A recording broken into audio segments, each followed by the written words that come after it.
Limbus Company. Greetings, managers. Today, I also wanted to go over one overlooked aspect that is really significant to the immersiveness of the Project Moon games, and that would be the horror, specifically the horror of the unknown. Limbus Company and the rest of the trilogy are known for their massive conflicts, cases of gore, and as well as the general societal suffering that occurs on a daily basis.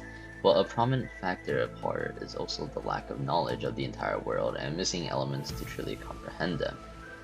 This is akin to the eldritch horrors of H.P. Lovecraft's works, which have been very substantial. Of course, many people have already addressed some of these points with the otherworldly entities, such as the abnormalities, but for this video, Faust would like to discuss the other parts that correlate to this terror. Hidden in the background. Everyone has probably heard of this quote. The oldest and strongest emotion of mankind is fear, and the oldest and strongest kind of fear is the fear of the unknown, as stated by H.P. Lovecraft in his 1927 work, Supernatural Horror in Literature. This can be represented in various ways within the Project Moon games, the common being entities and unspecified creatures lurking in the background. There are many cutscenes and different CGs that do this. For example, in Kanto 1, we have a correlation between the Trojan horse and Otis as shown in this image, which may have possibly been one of the factors to the smoke within the smoke core. While on the right, there's this huge skeletal structure that, while can be observed to be similar to that of the G-Corp's genetic augmentation process, it's massive and never explained. I'm also sure that many people have not seen this, and we can try coming up with ideas of what it is.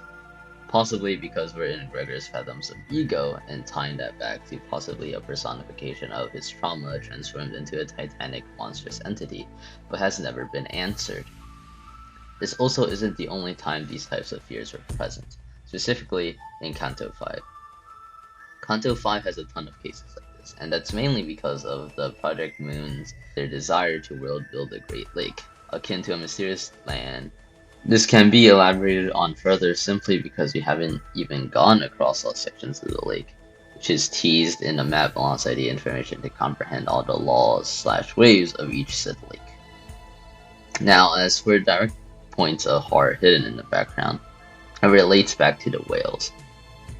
One topic of discussion would be the 5 calamities, which we only know of 2 in the main story, excluding Captain Ishmael's Upside 3 story, which creates a sense of terror as the only calamity we've gotten a large amount of screen time for was the pallid whale. The pallid whale was terrifying due to its behemoth-like size and how it treated its victims when parasitizing them. To add on to this, it sparks thoughts of how terrifying the others are, and Faust hopes we get to see them in the future despite this overlying fear that is so prominent. Next, there have been other whale-related types of fear, and that would be the direct encounters, but a lack of explanation or exposition. In the second part of the story, we come across the Whale of the Thousand Strands, which is scary in itself, as we personally find out that individuals are able to become controlled and parasitized into these terrifying beings that look like Trevor Henderson's work on For the Lamb. This in itself is just one part of the creepiness factor it presents, as another would be the undefined reason or description of what it does. Since this is Ishmael's Kanto, and she's known for being knowledgeable on creatures of the Great Lake, she'd usually comment on what it does and simply discuss it, but this time she doesn't. It leaves us thinking about its true nature, and the quiet, absent cruise ship that was just a moment having the greatest time of their life becoming an absence of noise. To add onto this, we get a terrifying CG of what seems to be a body part of the whale. An almost tree-like structure hidden behind the fog. This lack of comprehension is just so perfect for the atmosphere, entering unknown territory, especially for when it reveals itself. The last discussion for this section will be the one small picture lurking in part 3 of the Kanto within Ahab's chambers. It shows a whale with an arm, and while we did notice this during the quick flash of scenes when the whales were sleeping, for those that weren't able to catch it, it seemed odd and unnatural. You typically associate whales with these beautiful, majestic, giant figures of the sea and our world, but in Project Moon they are an absurdity, quite profound in its design. Gods of the City. Now, this section of the video will be focused on the term Gods of the City, Now, the name itself already gives off vibes of transcendence, entities beyond our grasp, but it's also revealed throughout the franchise as something mysterious in itself. We first are introduced to this concept and terminology in Library of Runa, which is a game that really expands the world building for the trilogy, but even then doesn't disclose the true hidden parts nor explains them. In Library of Runa, the only true existence of a god of the city we personally know of would be what creates the prescripts and the prescripts themselves. They are a construct that is the birthplace of these commands. A weaver, an already newfound term within the reception this terminology is revealed in, is new for a messenger of the index. We soon get to know that the weaver's name is Morai, and they will go on to speak of the explanation of how prescripts are developed, which is in itself strange. We learn that it quite literally follows the will of the city. Specifically, every vibration sound made within the city, such as the heartbeat and fall of a person, causes a pendulum to transcribe one of the city's languages, and with some assistance with threading/spinning from the weaver, it's sent through one of the abnormal amount of golden pipes to the surface. This in itself is not a very in-depth analysis of what occurs, and is simply terrifying. The idea is quite grand.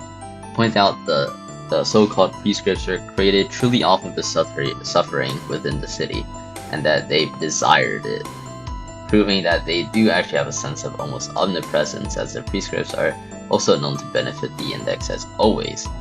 Another terrifying part is trying to understand what is a god of the city, as we know that there are possibly some other candidates for this title. The prescripts are known as the heart of the city, so we can try understanding that perhaps each god of the city refers to the core body part of the city, representing parts that are built up with the wings as an additional, and of course the head.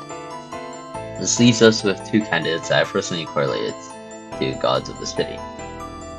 First, the smoke monster, and possibly Cromer's final ascension. Roland points out that the smoke monster, the source of the smoke within the smoke core and byproduct of Old Elcorp, had a similar essence to it, and I definitely agree with it. Both the prescripts and the smoke monsters seem like embodiments of pain and suffering in different forms, personified into a physical thing. As for Cromer, the transformation can be seen as a distortion, but really give off the same sense of terror as Damien stops her right before reaching that point, of which he describes as a god. All in all, this unexplored idea in the unexplainable world is truly intricate and possibly has even more layers than what we know of so far. The head and singularities. This will be the last section of this video, and a brief discussion of the origin and entity of these ideas. Now, the head itself is a very significant part to the entire project in the world, as they are the authority that creates the laws within the cities, taboos, the creators of the AI ethics amendment, the ones that started the machine purge event, and lastly the ones that send out arbiters alongside claws with full authority. For this video though, Faust wants to talk about the true identity hidden behind the head. There's a horror that comes from how little the head actually presents itself despite their significance in the overarching plot, and it leads us to not truly know what they are.